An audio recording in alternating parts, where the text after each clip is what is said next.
What is up, guys? Welcome back to my channel. For this video, I'm going to be showing you guys how I got this haircut and style. You guys really loved this hairstyle in my last tutorial, so of course I had to come back and show you guys how I got it. So let's go ahead and jump right into this tutorial. Thank you so much to Hershow Hair Company for sponsoring this video. They sent over this really beautiful 613 blonde wig for me to style. So I'm first going to go ahead and show you guys how I dyed the hair. The dyes that I'm going to be using today are from Kiss Colors from their Tintation line, and I'm going to be using 1 bottle of the colors Cyan and 3 bottles of the shade Emerald. I went ahead and mixed those colors in a plastic bowl, and now I'm just going to go ahead and start applying the dye onto the hair. I already have the hair sectioned in like smaller parts. I like to do this because it just makes the dyeing process go a lot faster for me. I can just apply the dye onto the ends first and then apply the dye onto the roots. And I also noticed that way for me helps with like the dye like dripping everywhere. That's like one of my biggest pet peeves when I'm dyeing hair. I feel like doing it this way kind of helps with that, and it just makes the process move a lot faster for me because I'm not having to like, you know, work on whole different sections and part the hair as I'm going along.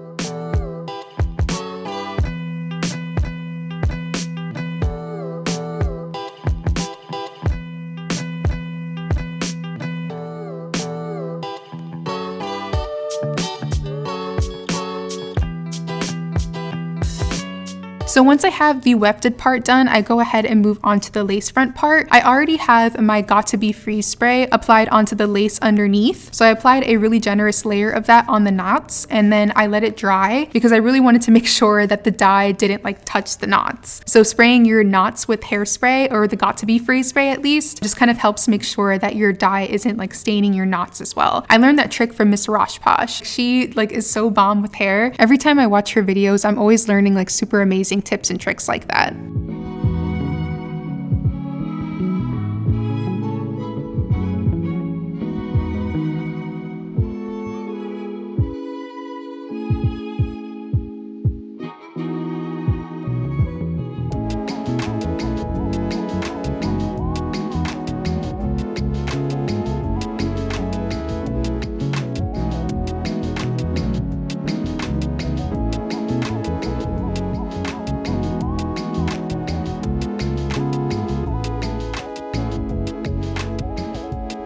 I let the dye sit on the hair for about maybe like an hour or so because I really wanted it to soak up like the dye and everything like that. I'm gonna go ahead and start moving on to styling the hair. I definitely wanted to do crimps, and I wanted to do like a deep side part. So I'm gonna go ahead and start like crimping the hair first using my Away We Go crimper from Bedhead. I'm gonna go ahead and add some waves through the hair, and again I'm just working in sections from the bottom all the way to the top. I added a light layer of the Got To Be Freeze spray onto the hair as well right before I started waving the hair, just to kind of give it a little bit of hold. Not too much though, because you don't want the hair to be like super like crunchy or anything like that. It's literally just like a really light spray to give the wave a little bit of hold.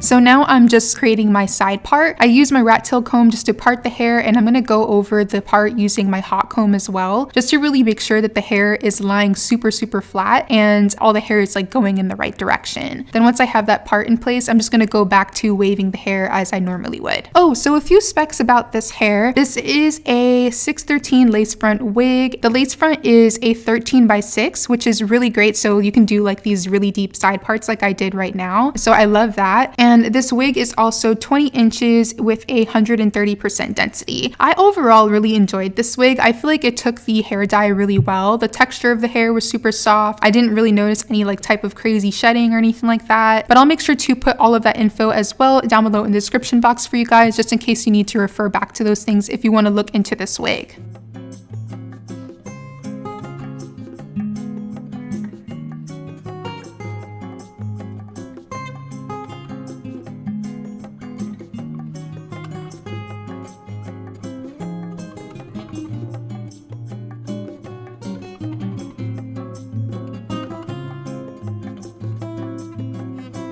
So we are all done waving her up. I'm gonna go ahead and start getting ready to install. I'm gonna go in with the Got to Be Free spray first, just to secure my wig cap down as usual. I cut little holes by my ears just to make sure that the wig cap lies really flat as I'm securing it down. So I'm just gonna do a little bit of that onto the hairline and kind of spread it through using my finger. Then I'm gonna dry that all the way using my blow dryer on a cool setting.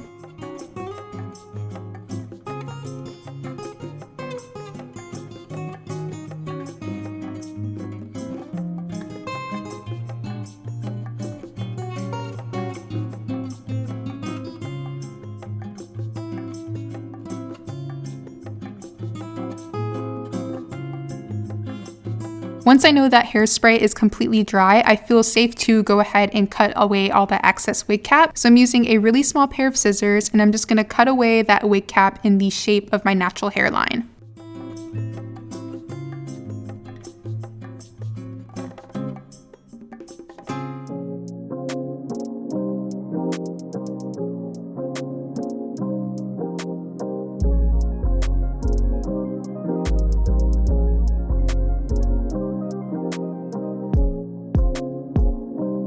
I'm then going to tint the wig cap using the Ruby Kisses Face Creator Cream Foundation, and this one is in the shade number 9, I think. I'm just going to apply that onto the very edges using a dense foundation brush. And then from there, we can go ahead and install our wig. I like to use the Got to Be Free spray as well to lay my wig down. So I went ahead and secured the wig off camera using my Got to Be Free spray. You can also use your regular hair glue as well. I was going to say lash glue for some reason. Oh my gosh.